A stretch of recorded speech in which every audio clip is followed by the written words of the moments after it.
السلام عليكم ورحمة الله وبركاته. أعزائي المشاهدين والمتابعين في كل مكان، أهلا وسهلا بكم. شرفتوني ونورتوني في قناة هاني المحلاوي. ندخل في موضوع حلقتنا النهاردة على طول ونقول إن من أهم الأخبار اللي كل الناس مستنية تعرفها هو سعر عربية بجاج كيوت من شركة بجاج الهندية. لكن هنا في تساؤلات كتير أنا هبدأ اشرحها لكم واطرحها عليكم، وطبعا الاسئله دي محتاجه لاجابات. الاجابات من شركه بجاج نفسها، واجابات من الموزعين، واجابات من المستورد، واجابات برضو من الناس اللي عايزه تشتري العربيه. وطبعا موعد نزول العربيه مصر او موعد البدء في بيع العربيه في السوق المصري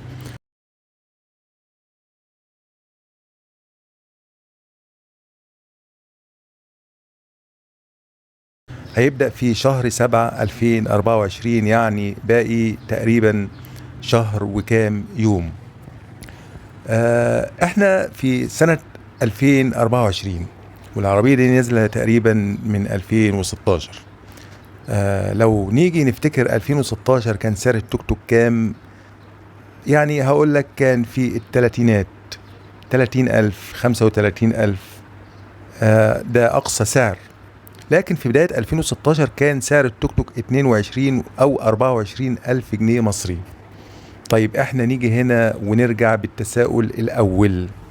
العربية دي بدأ تصديرها من الهند في سنة 2016. السؤال هنا بقى للمستورد: ليه حضرتك ما جبتش العربية دي في 2016 في أول نزولها؟ كان زمان العربية دي حلت محل التوك توك رسمي، واتعمل إحلال وتجديد للتكاتك اللي موجودة في مصر، اللي عاد عددها. يعني أنا بأجزم لك إن عدد التكاتك في مصر محدش يعرف عددها الرسمي. في عدد معلن وعدد غير معلوم أساسا. يعني نقدر نقول لك مثلا 4 مليون توك توك، ده في تصريح رسمي من مسؤول. لكن انت لما تيجي تحصر عدد التكاتك في مصر هتلاقي عدد التكاتك يعدي 10 مليون ويزيد. طبعا انا قلت لك انا مش هقدر احدد لك العدد، لان محدش اساسا عرف يحدد العدد. ده السؤال الاولاني محتاج اجابة: ليه العربية كيوت ما نزلتش في 2016؟ السؤال التاني بقى المهم والأهم: العربية دي هتترخص أجرة ولا ملاكي؟ العربية دي لغاية يومنا هذا والساعة اللي أنا بتكلم فيها على الفيديو، الكلام بيقول إن العربية هتترخص أجرة. طيب أجرة دي تكلفة ترخيص الأجرة هل هيكون معاملتها نفس معاملة العربية الملاكي أو العربية العادية اللي هي 4 سلندر و5 سلندر وكده، ولا هتكون التكلفة أقل موازية لقدرة الموتور بتاعها اللي هو 13 حصان، وقدرة الموتور أو الموتور بتاعها اللي هو 217 سي سي؟ يعني دي تساؤلات طبعا محتاجة لإجابات. السؤال اللي بعد كده: انت ليه ليه ما ينزلش ده؟ وده بقى طلب او امنية او اقتراح على السادة المسؤولين في المرور وفي وزارة الداخلية، وهو ان اصدار قرار باحلال وتجديد التوك توك ده يعتبر لو، انا بقول لو العربية ديت نزلت لازم يكون في يعني احلال وتجديد للتوك توك على الاقل الموديلات القديمه. انا مش هقول لك الموديلات الجديده، يعني مثلا الموديلات الجديده دي بتطلق على مثلا من 2010 وانت جاي ل 2024.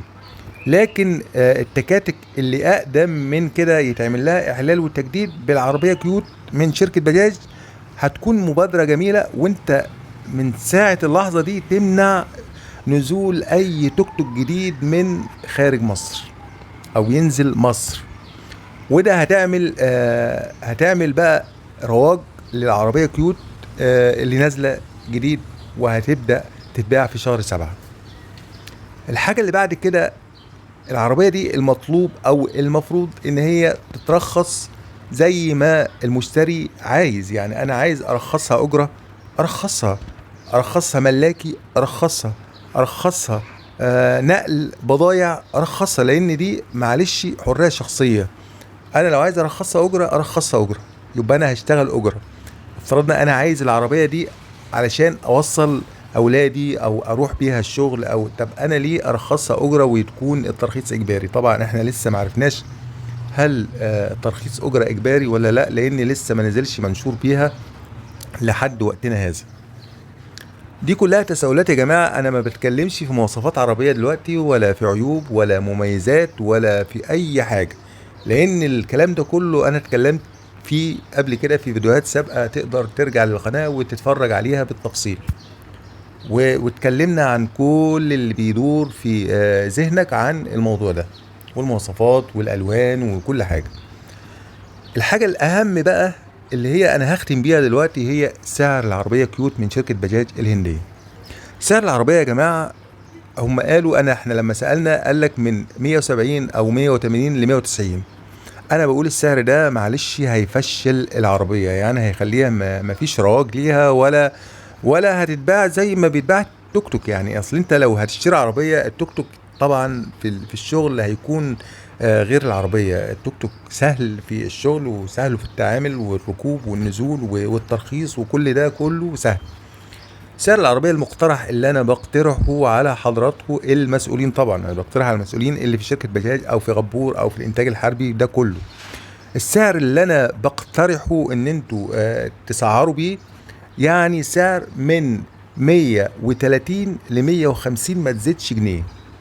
لان لو زادت عن كده انا اروح اشتري عربيه ملاكي مستعمله، عربيه فيرنا او عربيه نصر شاهين، او اي عربيه موديل قديم انا اقدر استفاد منها اكتر من العربيه كيوت. لكن العربيه كيوت لو عربيه زيرو وبقل 130 او 150 الف، ويفضل تكون 130 الف، ما تزيدش عن كده. ده اقتراحي للساده المسؤولين في شركه بجاج او الانتاج الحربي او المصنع المسؤول عن بيع العربيه في مصر، او اي حد مسؤول يا جماعه.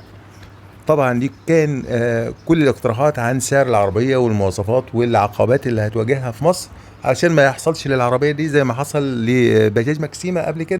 واتمنى ان الفيديو يكون عجبكم. ولما ما اشتركش القناه اشترك في القناه وفعل زر التنبيهات علشان يوصلك كل جديد. مع تحياتي ليكم جميعا، اخوكم هاني المحلاوي، والسلام عليكم ورحمه الله وبركاته.